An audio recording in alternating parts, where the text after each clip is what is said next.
Urbanitae es una empresa de inversión. Lo que pasa es que lo hacemos con tecnología. Si llegamos a tardar 2 o 3 meses más en obtener la autorización de CNMV, nos hubiéramos quedado sin dinero. Vamos a democratizar esto de la inversión inmobiliaria. Esto puede ser de todo el mundo. Lo único que alguien tiene que organizarnos. 6 años ya en activo. Nos hemos convertido en la plataforma más importante de Europa a nivel de volumen de inversión. Y probablemente en España seamos los responsables del mayor número de promociones gracias al dinero que aportan los pequeños y medianos inversores que invierten con nosotros, 5 millones de euros en 35 segundos. Hemos hecho ya más de 220 promociones en España y construido más de 6.000 viviendas. Desde la sede de Chanel aquí en Barrio de Salamanca la hemos comprado entre miles de personas. No nos olvidemos, es que la fuente del pequeño y mediano ahorrador en España es la fuente de capital más grande que hay. La inversión mínima son 500 euros y la hemos mantenido siempre así. No hemos perdido capital nunca en ningún proyecto y hemos hecho ya más de 200 proyectos. En ese comité se discuten los proyectos. Si en ese comité no se vota de forma unánime, el proyecto no sale a la plataforma. Yo mismo me he quedado fuera de algunos proyectos y la gente se cabrea de verdad. Nunca pensamos que esto iba a pasar. Empecé a vender seguros yo solito con un código de agente. Qué bueno. Y en 3-4 años me convertí en la agencia más importante de España. Yo nunca he estado más agobiado que en esa fase en la que decía, bueno, y esto es lo que ya me espera para siempre.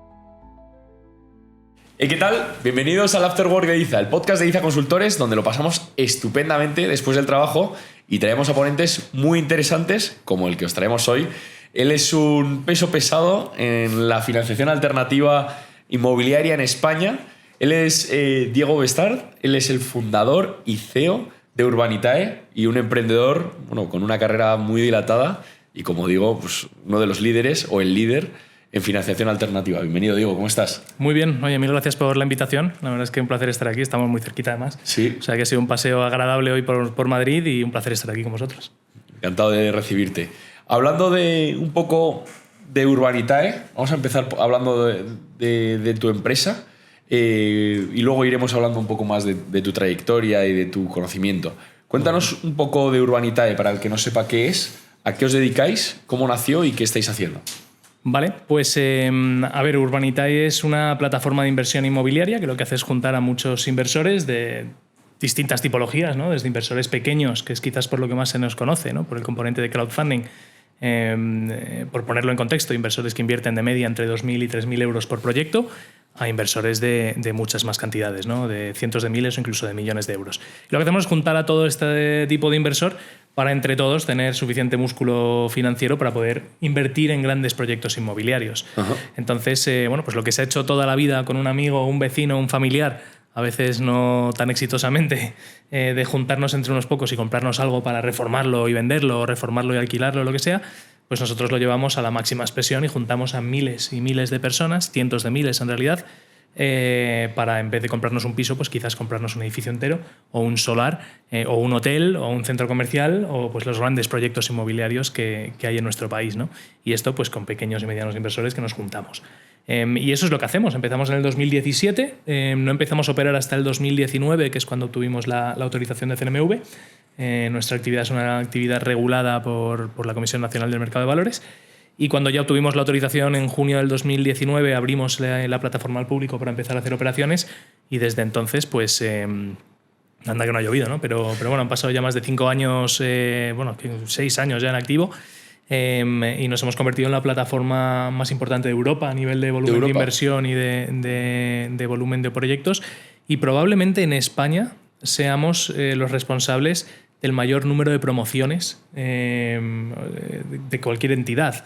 De hecho, hablando con un responsable de una entidad bancaria, de las más grandes de nuestro país, hace no tanto nos decían, joder, es que eso empezamos a ver en todas las operaciones que nos llegan, ¿no?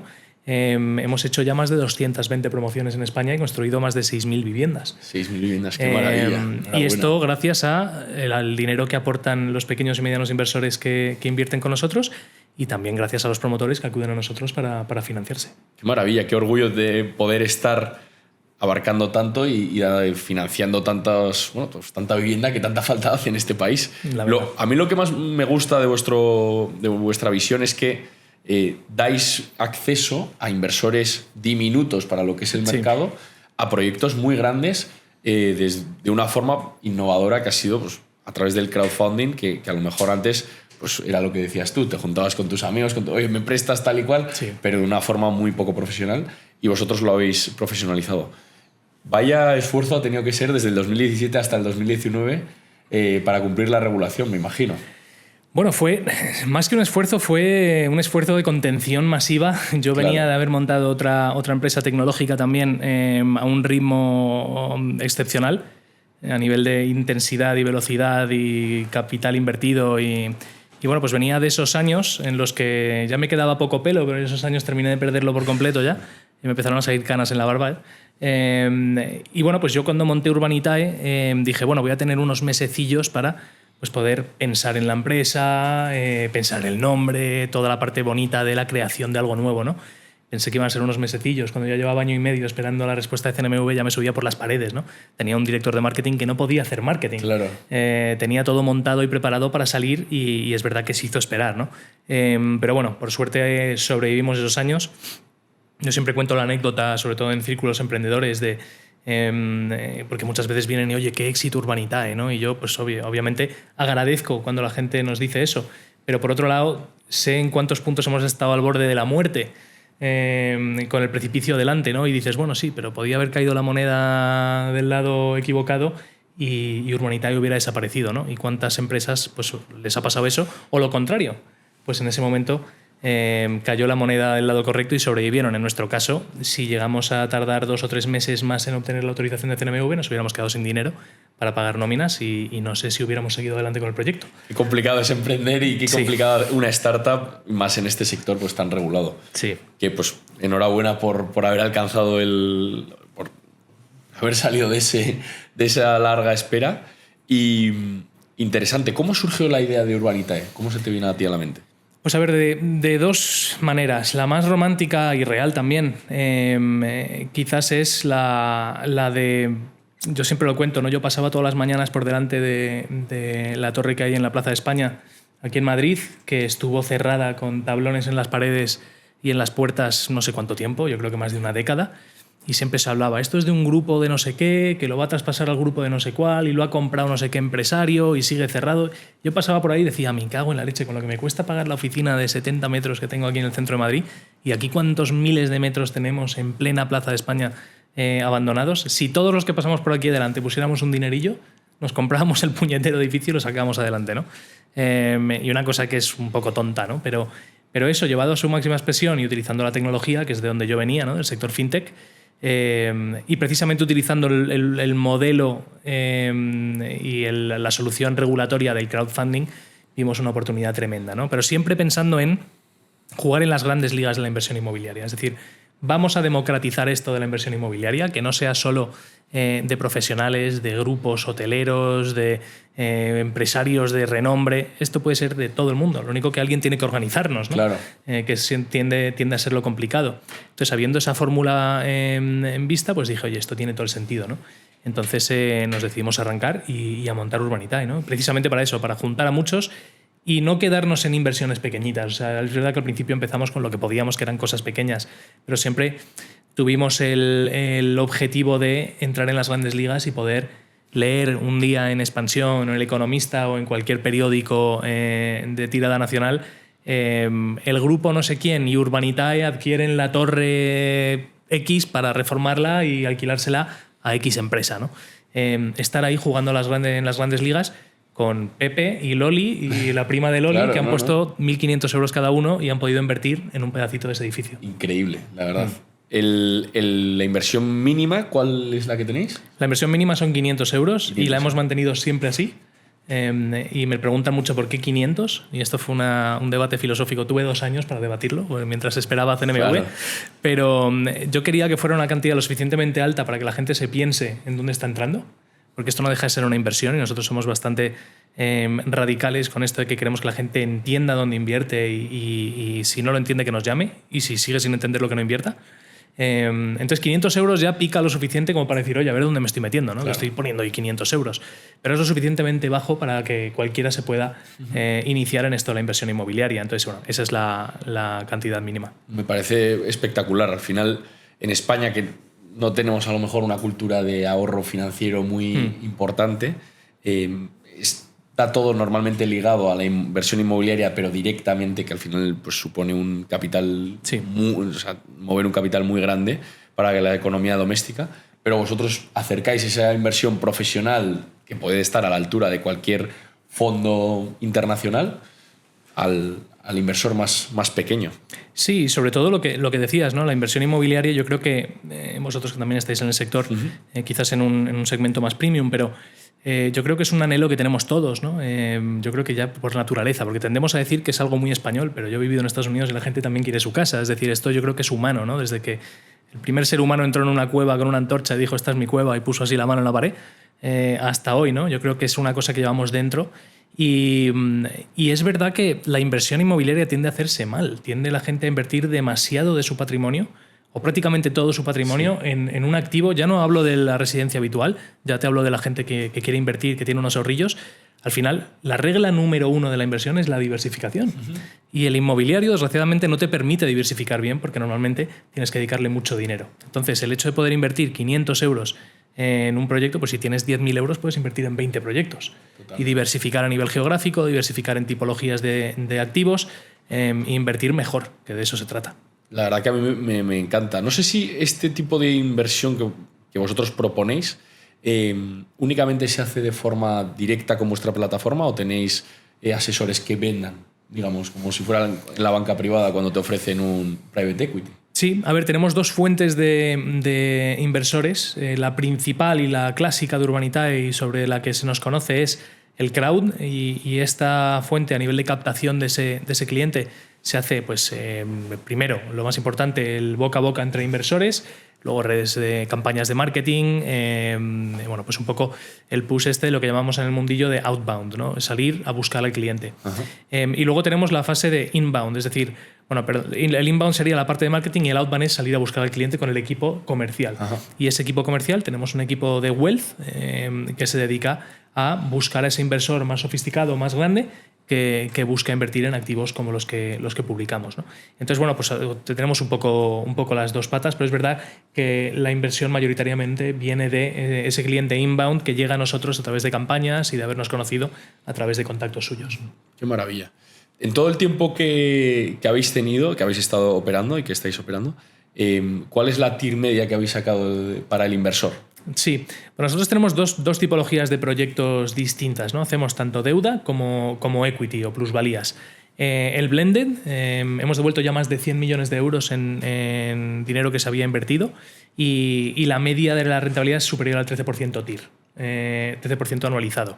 Y aquí hay que tener en cuenta que tenemos deuda que en su momento, los que están venciendo ahora, se hacían al 7, 8, 9% anual, y luego proyectos de equity que apuntaban a rentabilidades de entre el 15 y el 20%.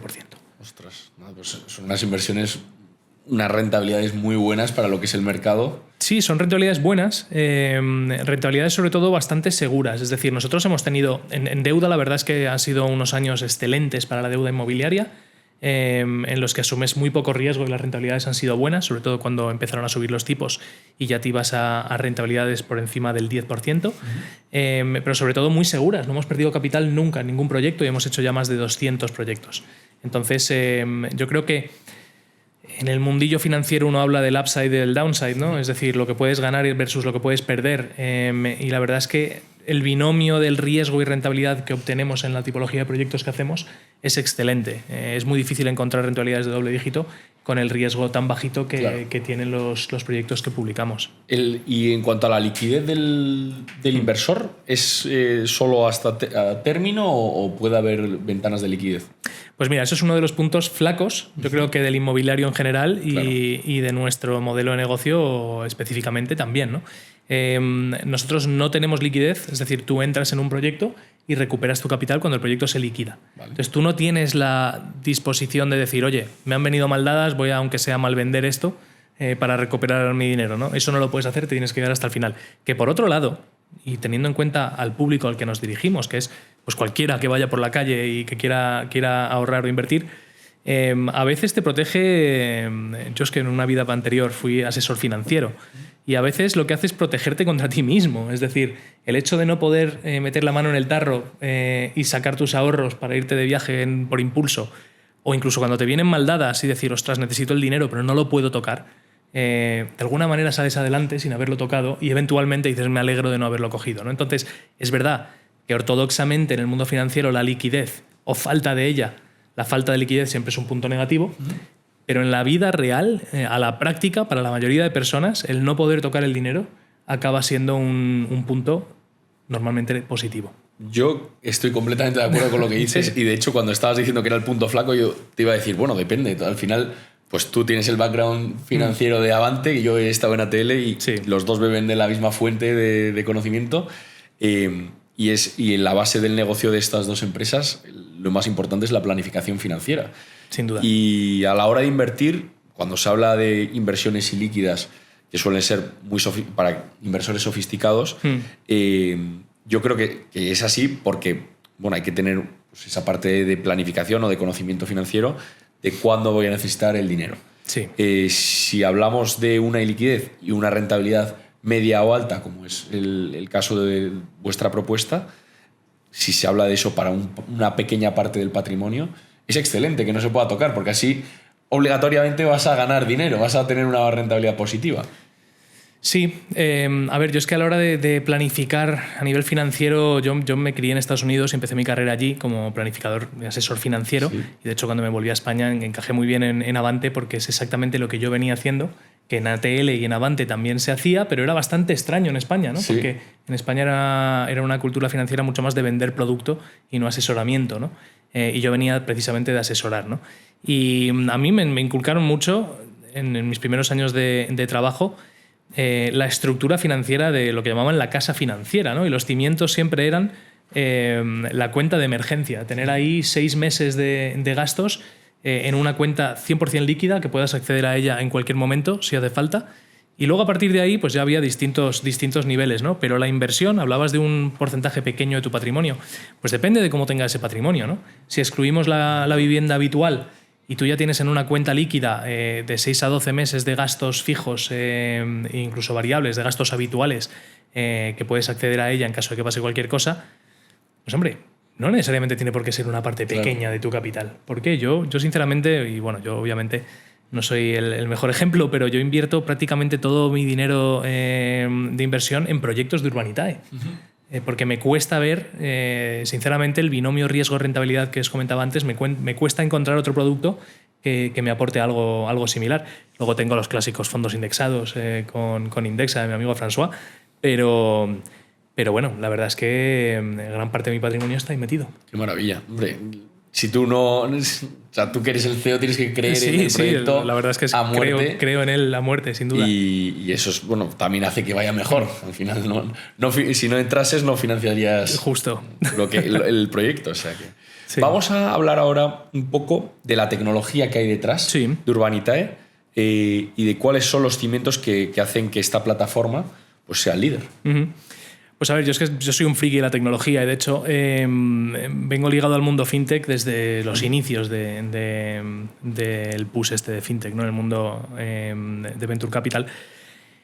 A ver, la tecnología, yo siempre digo y tengo cierta mala leche hacia las empresas que se sobrevenden como empresas tecnológicas. ¿Vale? Urbanitae no es una empresa tecnológica. Urbanitae es una empresa de inversión. Nos dedicamos a analizar inversiones y a proponérselas a inversores. Lo que pasa es que lo hacemos con tecnología, porque gracias a la tecnología podemos hacer lo que hacemos, ¿no?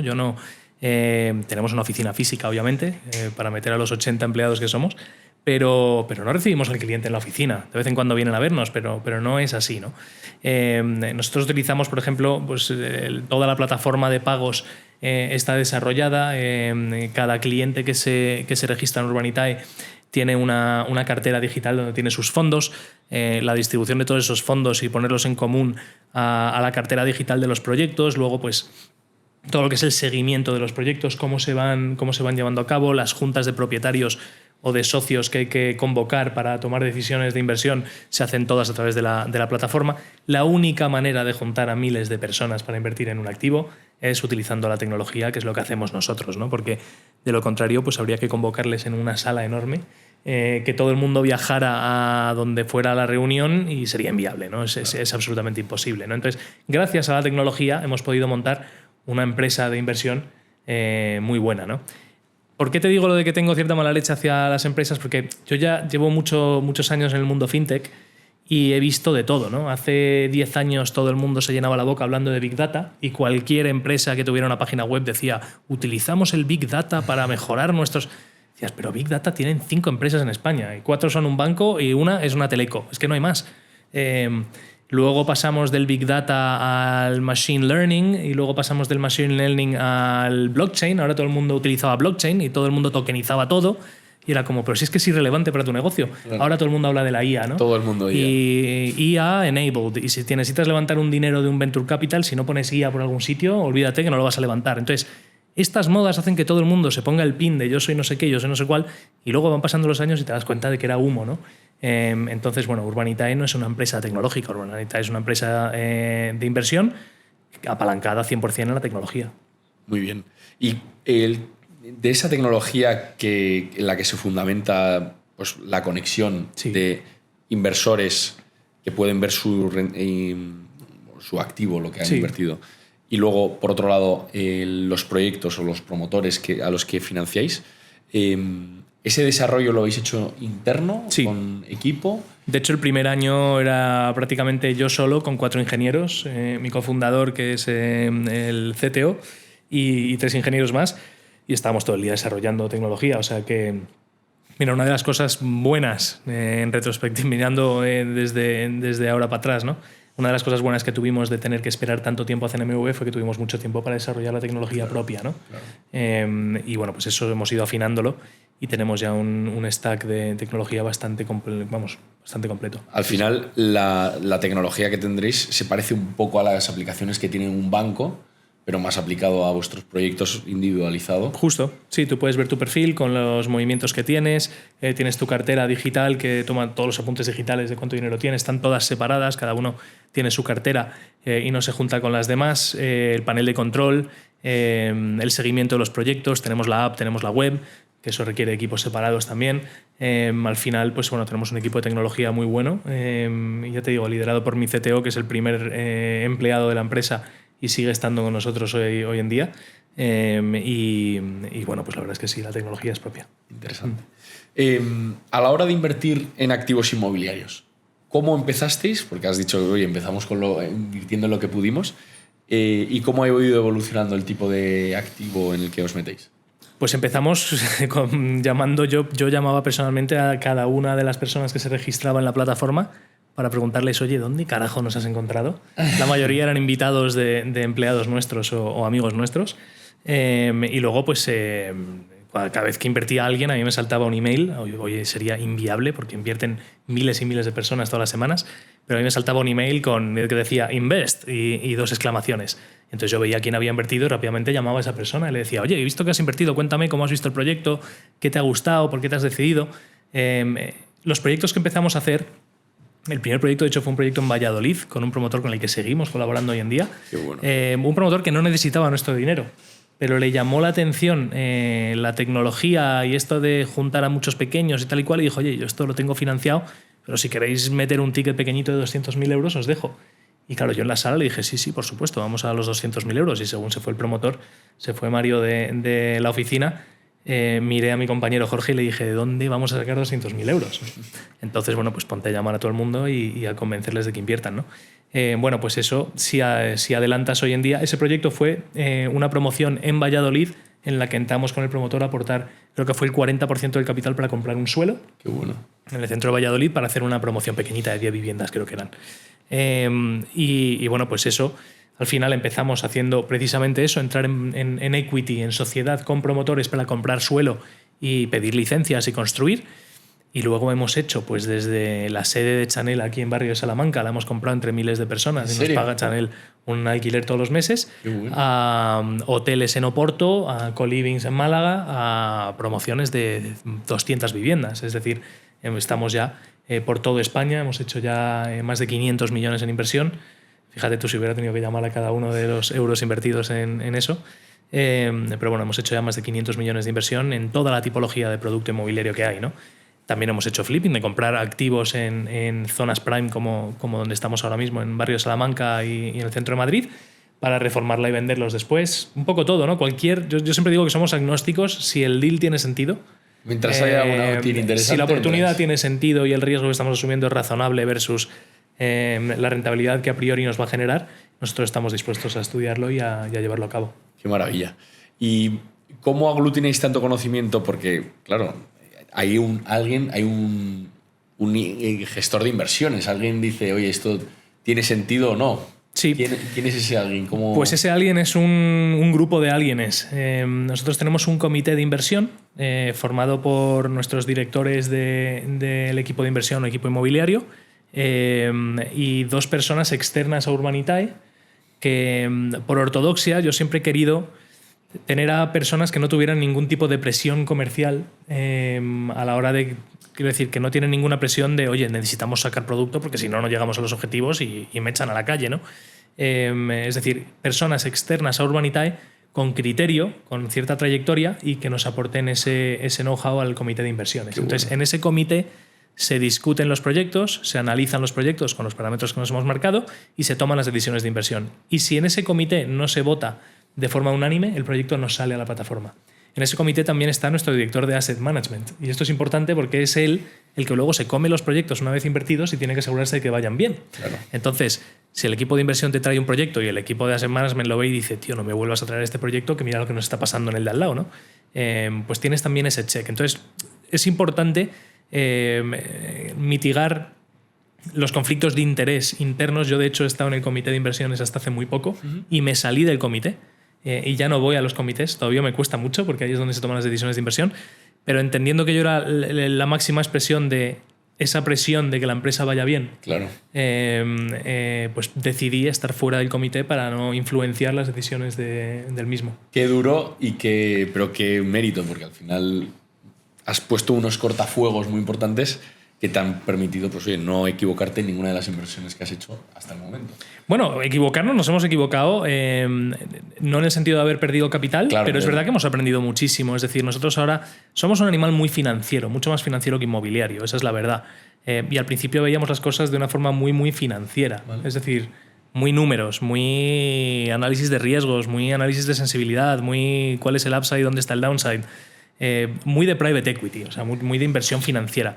Y con el tiempo y con los 200 y pico proyectos que hemos hecho y todos los promotores con los que hemos trabajado hemos aprendido cosas muy valiosas, ¿no? Y es verdad que no hemos perdido dinero en ningún proyecto. Pero es verdad que podíamos haber hecho las cosas mejor en algunos y hubiera ido mejor el proyecto.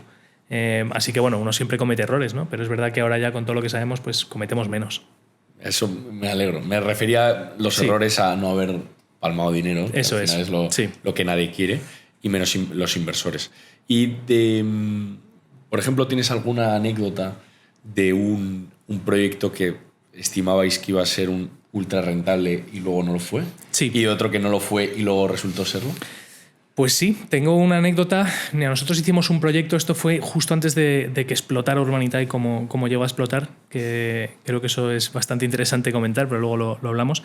Y esto fue en verano del 2020. Claro, ten en cuenta, estamos esperando 2 años para obtener la autorización de CNMV, nos la dan en junio del 19. Decimos, bueno, ya estamos en verano, vamos a hacer 2 proyectillos y luego ya en septiembre le damos, ¿no? Entonces, en septiembre del 2019 empezamos a hacer proyectos. Y claro, en enero del 2020 todos sabemos lo que pasó, ¿no? Se cierra, o en febrero, se cierra el país como tal. Entonces, bueno, pues ahí teníamos la incertidumbre de qué iba a pasar con nosotros, ¿no? Acabamos de levantar una ronda de inversión, tenía dinero calentito en la cuenta, por suerte no había empezado a dimensionar el equipo para lo que venía y dije, bueno, tenemos capital, vamos a esperarnos a ver qué pasa, porque no sabíamos qué apetito iba a haber, la gente había mucha incertidumbre, bueno, todos lo vivimos, ¿no? ¿Qué ocurre? Que en junio de ese año, es decir, pues recién salidos del confinamiento duro, publicamos un proyecto en Pozuelo, muy al lado muy cerquita de mi casa, que estábamos haciendo en coinversión con un fondo de inversión. Un fondo nos lo trajo y dijo, oye, yo os puedo dejar un ticket aquí de 700.000 euros. Bueno, pues hablamos con el promotor, en este caso era Gestilar, una promotora conocida, y nos dejaron entrar, publicamos el proyecto y los 700.000 euros se financiaron en segundos. Qué barbaridad. Bueno, en ese momento no segundos, tardaron un par de minutos, pero para nosotros eso era increíble. Normalmente las cosas tardaban en financiarse un mes, un par de semanas, y de repente pues entra en tromba un montón de inversores y decimos, vale, ya sé de dónde viene esto. No hemos estado en restaurantes, nos hemos ahorrado una pasta y la gente dice, tengo aquí 2.000 euros, ¿qué hago con ellos? ¿No? Y llegaron a Urbanitae y los invirtieron. Y en ese momento el fondo se echó para atrás. el fondo con el que estábamos coinvirtiendo se echó para atrás y dejó un hueco de no recuerdo cuánto, creo que otros 800.000 euros. Y dijimos, oye, si nos atrevemos y lo cogemos nosotros, entonces llamamos a Gestilar, acordamos con Gestilar, oye, el agujero que ha dejado el fondo vamos a cogerlo nosotros. Y nos dieron el ok y publicamos ese proyecto. Bueno, pues ese proyecto, que estaba además, ya te digo, estaba al lado de mi casa, yo conozco muy bien la zona, estaba muy seguro, el comité lo vio bien, el promotor era un promotor cojonudo. Empezó fenomenal porque terminamos esa inversión en julio, agosto de ese año, de ese 2020, y para diciembre del 2020 ya habíamos vendido el edificio entero. ¡Qué maravilla! Dices, oye, esto es un edificio en la estación de Pozuelo de Alarcón. ¿A quién se lo vendimos? A un fondo de inversión que nos vino y nos dijo, oye, no lo saquéis a la venta, yo me lo quedo entero. Os pago el precio que queréis y todos están contentos. Entonces nosotros, bueno, imagínate, convocamos la junta, se lo planteamos a los inversores, todo el mundo feliz. Sí, claro, ya está vendido, ahora solo queda construir y que nos paguen. ¿Vale? Pues lo que a priori dices, esto es un éxito rotundo. ¿Qué ocurre? La licencia se retrasa un poquito y empiezan a subir los costes de construcción. A lo loco. Pega la guerra de Ucrania. Se va retrasando todo por falta de suministros, tal y cual. Para cuando has terminado la obra, te han subido tanto los costes de construcción que te has comido prácticamente todo el margen. Qué rabia. ¿Y qué ha ocurrido en otras promociones? Que como no estaban vendidas, tú podías subir el precio de venta. Claro. Entonces, oye, me sube el aluminio un X%, yo sube un poco las casas, en vez de venderla por 200, la vendo por 215, que además el mercado estaba acompañando, y amortiguas, ¿no? Y al final, pues lo comido por lo servido. En este caso estaba todo vendido. Entonces, lo que era un gran éxito de he vendido todo fue una... bueno, pues te limitó mucho a la hora de poder cambiar las cosas para poder repercutir parte de esa subida de costes a los precios. Y en ese momento nos comimos prácticamente todo el margen. En ese proyecto yo creo que no llegamos ni al 10% de TIR. Estuvimos por debajo del 10% cuando pretendíamos una TIR cerca del 20%. Y luego lo contrario, pues hemos tenido... La verdad es que pareciera que iba a dar poca rentabilidad nunca, porque siempre vamos a proyectos que a priori iban a dar bastante buena rentabilidad. Bueno, hemos tenido algún proyecto de rentas en el que hemos entrado a comprar un local que estaba alquilado y nos generaba una rentabilidad normalita del 5% neto para los inversores todos los meses, neto anual, pero de forma mensual te lo reparten los alquileres. Y al final ha venido alguien en el mes 8 o 9 y nos ha comprado el activo y nos ha dado una rentabilidad cojonuda, claro. Porque ese activo se ha revalorizado muy rápido y hemos podido sacar una rentabilidad muy superior a la que se preveía, ¿no? Pero bueno, por lo general siempre apuntamos a rentabilidades bastante buenas. Muy bien. El inversor medio, vamos a ponernos, oye, yo, Guillermo, quiero invertir 2.000 euros. Entro en la plataforma, aplico, transferencia, ¿y cómo es el proceso?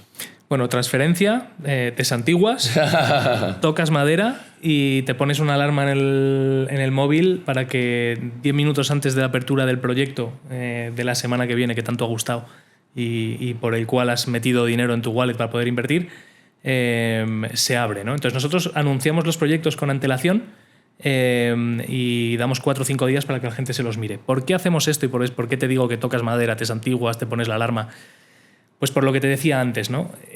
Lo que ocurrió en ese verano del 2020 post-COVID al final se ha convertido en una máxima en Urbanitae, y es que hay muchísima demanda inversora. Y hemos llegado a hacer proyectos de 5 millones de euros en 35 segundos. Y esto lo que implica es que entran miles y miles de personas de forma simultánea, todos a invertir a la vez. Entonces, muchas veces, bueno, a mí me pasa mucho. Yo mismo me he quedado fuera de algunos proyectos porque no he llegado a tiempo, y eso que tengo mucha práctica, obviamente, porque invierto en todos, o lo intento.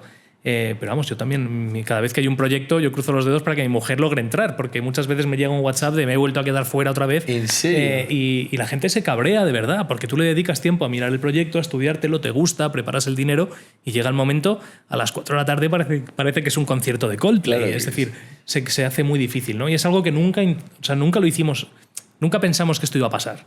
Y de hecho yo soy bastante, insisto en lo que decía antes, soy bastante talibán con lo de que quiero que la gente se mire las cosas, entienda bien, no quiero que esto sea una compra de impulso. La típica compra del anuncio de Just Eat a las 2 de la tarde cuando no has preparado la comida y te empieza a sonar el estómago, ¿no? Y dices, pues me pido algo. No, esto es una inversión y necesito que la gente la entienda.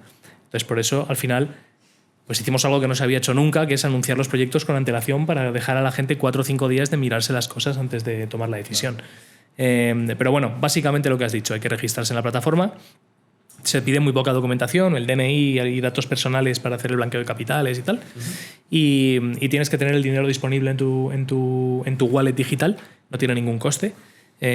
para que cuando el proyecto en el que quieres invertir se abre, puedas invertir, ¿no? Y esto pues se abre y le das a invertir, pones la cantidad que quieres y ya está. Muy bueno. Y los grandes patrimonios, cuando haces ya inversiones grandes, ¿hay un tipo de prioridad o es para otro tipo de inversiones? Sí, no tienen prioridad. Nosotros, de hecho, regulatoriamente no podemos darle prioridad a nadie. Y cada uno entra en el orden en el que se conecta y le da la tecla, como que dice, ¿no? Pero es verdad que, o sea, la pregunta sería, entonces, ¿cómo pueden encajar los patrimonios grandes, ¿no? Y nosotros, al final, como plataforma de crowdfunding, tenemos ciertos límites. Y uno de los límites que marca el regulador, no solo en España, sino a nivel europeo, es que podemos llegar a invertir hasta 5 millones de euros. Entonces nosotros habitualmente recibimos proyectos que son más grandes y que son muy buenos proyectos y que nuestro comité aprueba para invertir. Pero el promotor necesita más de 5 millones de euros. Entonces ahí lo que hacemos es acompañar al promotor y facilitarle que estos inversores más sofisticados, con patrimonios más grandes, pues acompañen al dinero que hemos levantado a través de la plataforma de crowd y al resto del capital que hace falta. Te pongo un ejemplo. Un edificio en Madrid, 18 millones de ticket de compra, el promotor tiene 3 y está buscando un socio financiero que aporte el resto. Pues Urbanitae, con la plataforma de crowdfunding, aportaría 5 y organizaríamos para que otros inversores acompañen y puedan aportar, pues imagínate, un family office pone 2 millones, alguien que invierte de forma profesional te pone medio millón, juntamos a un grupete de inversores y entre todos aportamos el capital necesario para poder acudir a la compra. Esa segunda parte sí que es muy parecida al private equity, porque ahí sin duda. El del family office no está dándole al botón de invertir 2 millones de euros. No, el family office va directamente, invierte directamente con el promotor. Entiendo. Vosotros le conectáis, digamos. Nosotros hacemos esa conexión, eso es. Entonces, bueno, pues es verdad que al principio esto no era muy relevante. Hasta hace más o menos un añito no teníamos un equipo que hiciera este servicio porque los proyectos a los que íbamos eran bastante más pequeños. Pero es verdad que ahora habitualmente tenemos proyectos más grandes. Qué bueno. Y de cara al promotor, ¿qué ventajas ofrecéis? A diferencia de la financiación más tradicional. Pues mira, nosotros ofrecemos varias ventajas, ¿no? La primera, el acceso al capital. Al final, desde que reventó la burbuja inmobiliaria en nuestro país han cambiado mucho las cosas, ¿no? Y una de las cosas fundamentales que han cambiado es cómo se financia la promoción, de una promoción inmobiliaria. Antiguamente tú eras promotor, encontrabas un suelo en tu pueblo y decías, oye, este suelo es cojonudo para hacer 25 viviendas, ¿no? Entonces voy a ir a la sucursal de Pepito, que le conozco de toda la vida y está de director de la sucursal del banco, y le voy a decir, Pepito, déjame 100.000 euros para comprar este suelo y déjame otros 25.000 para empezar la licencia y todo eso, y ya cuando tenga licencia ya me dejas el resto para construir. Y Pepito le decía, sí, por supuesto, pues toma, aquí tienes los 125.000 euros. Suena increíble eso, que eso fuera así. Era así, es decir, los bancos financiaban la compra de suelo, financiaban las licencias, financiaban todos los soft costs que hacían falta para poner un proyecto en marcha y luego financiaban el hard cost de la construcción. ¿Qué ocurre? Que estaba el sector totalmente sobreapalancado y cualquiera podía hacerse promotor inmobiliario sin arriesgar prácticamente nada, ¿no? Y de hecho es famoso eso de que los promotores con el dinero que le daban los bancos se compraban el Porsche Cayenne y iban todos con su Porsche, ¿no? Sí. Que luego acabaron abandonados en secarrales, ¿no? Pero bueno, eso funcionaba así. Explota la burbuja, explota la crisis y bueno, pues lo bueno de destruir algo por completo es que a la hora de reconstruirlo, pues normalmente lo reconstruyes mejor, ¿no? Y es algo que en Europa, en el resto de Europa no pasó. Y ahora nuestro sistema es el mejor de Europa, yo creo que con diferencia. Pero bueno, ¿cómo se reconstruyó? Pues primero, los promotores tienen que comprar el suelo. Y tienen que comprarlo y poner capital. Y el banco entra única y exclusivamente cuando ya hay licencia y cuando ya hay un nivel de preventas lo suficientemente alto para que ellos recuperen su dinero y se pueda terminar la obra, ¿no? Entonces normalmente es el 50% de preventas y licencia de obras. ¿Qué ocurre? Que eso pues normalmente son 2 años, año y medio, 2 años, depende de dónde estés, teniendo el dinero absolutamente parado de un promotor que tiene obviamente límites de capital. Entonces tú imagínate que tú y yo somos promotores y tenemos 5 millones en la cuenta para comprar suelo. Y ese suelo es la materia prima sobre la que vamos a construir. Dices, coño, me puedo comprar 1 o 2 suelos, pero yo tengo la capacidad operativa de hacer 5 o 6 promociones. Entonces tengo un límite aquí tremendo. Entonces, ¿qué han hecho las promotoras grandes? Han encontrado socios que les aportan liquidez para la adquisición de suelo. Las promotoras pequeñas normalmente tienen friends, family and fools, es decir, gente que les conoce y que les acompaña para aportar parte de ese dinero. Pues nosotros hemos convertido en un socio de estos promotores. El promotor viene con nosotros, pone 20-30% del dinero, nosotros ponemos el resto y llevamos la promoción o ese suelo al punto en el que el banco ya te entra a financiar la obra cuando ya tienes preventas y licencia. Entonces ahí hay la oportunidad número 1, ¿no? Acompañar al promotor en toda la parte del equity, del dinero que tiene que aportar para poder poner una obra en marcha. Y luego está la parte de deuda. Y esto lo hablábamos justo antes de empezar la grabación, ¿no? Nosotros damos financiación, o sea, juntamos a inversores para darle un préstamo al promotor con un tipo de interés que suele estar entre el 10 y el 12%. Entonces dices, ¿por qué va a ir un promotor a pedirte a ti un dinero al 10% si lo puede conseguir en el banco al 5%? Y la razón es muy clara, no la puede conseguir al 5%. No se la dan. Nosotros somos, desde el lado del capital que te contaba antes, siempre vamos al banco. Tenemos una excelente relación con el banco y nos financian las construcciones de obra nueva. ¿Pero por qué hay cosas que el banco no financia? Pues porque conceptualmente no les interesa. Por ejemplo, segunda residencia. Es muy difícil que el banco financie la construcción de una segunda residencia. Porque la segunda residencia la suele comprar un extranjero y el extranjero no pide hipotecas aquí. Y el extranjero que viene a comprar a España además suele pagar a tocateja, con lo cual no hay un hueco para que el banco no va a tener negocio. Tenga su negocio, que en realidad lo que le interesa es captar hipotecas para tener clientes, ¿no? Entonces la segunda residencia ya la mayoría de los bancos no la financian. Y luego la residencia de superlujo, que estamos nosotros muy, muy vinculados a ella, por ejemplo, una villa de 10 millones de euros en Marbella, pues el banco normalmente tampoco lo financia porque es solo un comprador, no hay visibilidad comercial. No tiene mucho sentido que la banca entre ahí. Entonces ahí los promotores dicen, oye, yo compro el suelo y necesito que alguien me ayude a financiar la construcción. Y ahí pues estamos muy cómodos dándole deuda al promotor y financiando ese tipo de proyectos. Qué maravilla. La verdad que, como lo cuentas, sois un dinamizador del mercado inmobiliario tremendo, porque si no al promotor pequeño, mediano, tradicional que ha habido siempre en España, pues es que yo cuando he hablado con alguno me dicen que es que no... Pues, o que tienen que acudir a una plataforma como la vuestra, o si no, no tienen otra forma de trabajar más. Sí, pero fíjate que no es solo pequeño y mediano, ¿no? Gestilar es una promotora de toda la vida bastante grande que tiene acceso a todos los bancos sin problema y decide acudir a nosotros como socio hemos hecho ya 3 o 4 proyectos con ellos. Con Neynor, que es la promotora más grande de España, hemos hecho proyectos y hemos cerrado un acuerdo estratégico de aportar capital. Es decir, nosotros... El hecho de tener una fuente masiva de inversores hace que el promotor tenga una fuente más de capital que es además muy fiable, ¿no? Porque al final el banco puede cambiar sus criterios de riesgo. Los inversores internacionales, los fondos internacionales que acompañaban a las grandes promotoras no solo pueden, sino que han cambiado sus criterios de riesgo y por un tema estratégico de ya no quiero invertir en el sur de Europa, irse. Y el promotor se queda absolutamente en bolas, ¿no? Dicho bien y pronto. Entonces, aquí tienen una fuente mucho más fiable de clientes. Que no nos olvidemos, es que la fuente del pequeño y mediano ahorrador en España es la fuente de capital más grande que hay. Mucho más que los grandes patrimonios, mucho más que los family offices, mucho más que los fondos. Si cogemos todo lo que hay en las cuentas de ahorro de España, de los españoles que tienen ahí el dinero parado, creo que eran más de 1 billón de euros en cuentas bancarias remuneradas al 0%. Entonces, si tú movilizas eso y permites que la gente invierta en algo que pueden tocar y pueden entender, como es el inmobiliario, hay una fuente ahí inacabable, ¿no? de capital. Y si los promotores hacen un buen trabajo, además, se ganan el seguimiento, los followers, como aquel que dice, de nuestros inversores que nos llaman habitualmente diciendo, oye, ¿cuándo sale el próximo proyecto de Gestilar? Claro. ¿O cuándo sale el próximo proyecto de Grupanson, que me he ido tan bien con ellos y quiero volver a invertir? Y esto nos pasa. Muy interesante. Pues qué bueno, me alegro un montón y me encanta porque al final en este país necesitamos mucha vivienda y que los promotores puedan seguir construyendo. Vamos a cerrar ya el bloque Urbanitae, digamos, de lo que es el negocio, y quiero hablar un poco de tu perfil como emprendedor, vale. Cómo has ido evolucionando y cómo es pues, liderar ahora una empresa de 70 u 80 empleados. 80 ya, 80. Sí. No sé si hemos cruzado la barrera esta semana justo de 80, sino la semana que viene que se juntan dos personas nuevas. A ver, ¿cómo es? Yo la verdad es que siempre he sido, yo creo que esto te lo dicen todos los emprendedores, siempre he sido muy inquieto.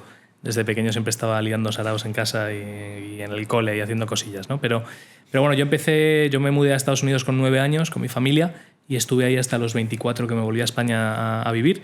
Entonces, bueno, yo empecé mi carrera como antes de terminar la universidad, que estudié económicas, empecé a trabajar como asesor financiero, pero freelance. ¿Sí? Trabajaba bajo una marca que era Citi, de Citibank, y hacíamos sobre todo análisis de carteras y asesoramiento en cómo invertir ese dinero, ¿no? Y la verdad es que me gustó mucho eso, pero bueno, pegó la crisis en Estados Unidos, precisamente en Miami, donde yo vivía, pegó fuertísimo 2 años antes de que pegara aquí en España.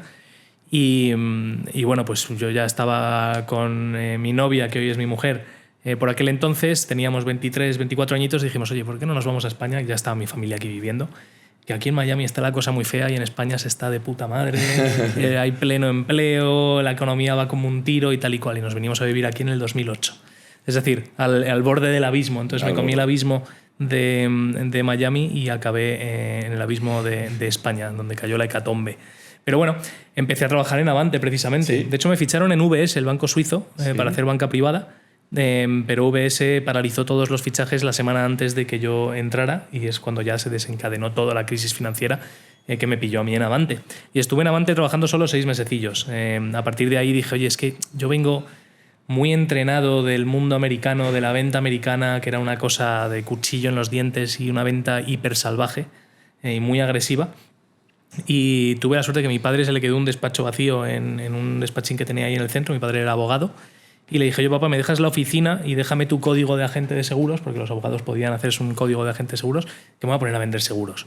Porque me dio por ahí. Yo empecé a mirar cosas y dije, oye, los corredores de seguros viven de puta madre y no tienen el estrés que tengo yo ahora mismo aquí gestionando carteras que caen día a día. Claro. Era una locura. Entonces me puse a vender seguros. En el 2009 empecé a vender seguros yo solito con un código de agente. Qué bueno. Y en 3-4 años me convertí en la agencia más importante de España porque me puse a vender como loco. O sea, yo hacía 200, 300 llamadas frías todos los días, de lunes a viernes, pues utilizando un poco lo que había aprendido en Estados Unidos, ¿no? Que de lo que hay que hacer para generar valor es hacerlo incómodo, y lo incómodo de cualquier comercial es la llamada fría. Entonces, incluso cuando me iba muy bien y cuando tenía muchos clientes que ya me traían más clientes, yo seguía haciendo lo incómodo todos los días, que era levantarme y hacer llamada fría un par de horas al día todos los días, ¿no? Entonces, bueno, pues eso me funcionó muy bien, pero funcionó tan bien que a los 4 o 5 años yo ya estaba aburridísimo. Tenía 2 empleados, la cartera iba bien, crecía bien, pero yo ya estaba casi como un jubilado. A las 5 de la tarde pues me encontré jugando al ajedrez compulsivamente o yéndome a jugar al golf con los jubilados.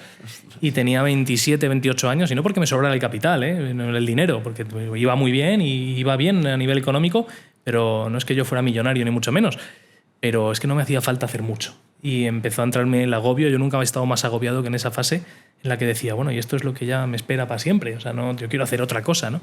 Y entonces ya venía siguiendo bastante la tecnología y el fintech. Y en esa época veo que abre un puesto, un venture capital muy grande, se llama Rocket Internet, alemán, que yo venía siguiendo porque estaban haciendo cosas muy innovadoras, y abrieron un puesto de founder y country manager, de founder y director de ventas de una fintech nueva. Entonces yo digo, a ver qué es esto, ¿no? Y me presenté, les conocí y bueno, pues me salió la oportunidad de montar SpotCap, que era una empresa de tecnología que utilizaba un sistema algorítmico de análisis de riesgos para darle financiación a pymes. Y dirás, ¿qué cojones sabías tú de eso? Esto es lo que hacías, era vender seguros. Bueno, yo la verdad es que dentro del mundo financiero había tocado un poco de todo, ¿no? Pero yo les hice un breakdown de España, de cómo estaba funcionando, de la financiación que había en España para pymes, que era inexistente, y la verdad es que les convencí, no sé por qué, y montamos esto en Berlín. Y te decía que fue mi primera experiencia, o la experiencia que había vivido previo a montar Urbanitae, porque fue una cosa loca, ¿no? De hecho, en primera ronda de inversión levantamos 35 millones de euros. No, perdón, 14 millones, en la segunda 35, y para cuando yo salí habíamos levantado ya más de 100 millones de euros, habíamos quemado 100 millones de euros. Es decir, pasamos de 0 empleados a 100 y pico empleados en menos de 3 meses. Con nuestra oficina en Berlín, el primer país de lanzamiento fue España. Luego nos fuimos a Holanda, nos fuimos hasta Australia, Nueva Zelanda y acabamos en UK. Una locura de crecimiento, de quemar dinero. O sea, era el Venture Capital en el momento más álgido de Rocket Internet, que es el Venture Capital este que os cuento, en su máxima expresión, de lánzale muchísimo dinero, que tu ventaja competitiva sea tener todo el dinero que necesitas y más, y si funciona, le lanzas más dinero aún, y si no funciona, le cortas las patas lo antes posible. Entonces, SpotCap funcionó, y cuando arrancamos al principio, pues funcionó muy bien y logramos levantar más rondas, abrir más mercados y tal, hasta que dejó de funcionar. Y entonces, en España, que solemos hacer las cosas tarde y a lo bestia, pasamos de no tener financiación a pymes a tener la financiación a pymes más barata de toda Europa en cuestión de 2 años, ¿no? Y entonces a nosotros nos pilla aquí en España, con el mercado español, en el que el banco empieza a dar financiación, barra libre de financiación a pymes muy, muy barata, y nos pilla totalmente fuera de mercado, ¿no? Entonces ahí pues empezamos a vender tecnología a los bancos y en ese momento pues conozco al principal inversor de Urbanitae, hoy presidente de nuestro consejo, que es Eduardo Navarro, y hablando con Eduardo pues decidimos montar Urbanitae. Y así fue, en el 2017 me desvinculo de Spotcap y monto Urbanitae. Y en toda esta experiencia que has tenido liderando equipos, ¿cómo vas seleccionando a las personas clave en tu entorno? Joder, yo es que soy una persona muy poco metódica. ¿Sí? Me guío mucho por el instinto.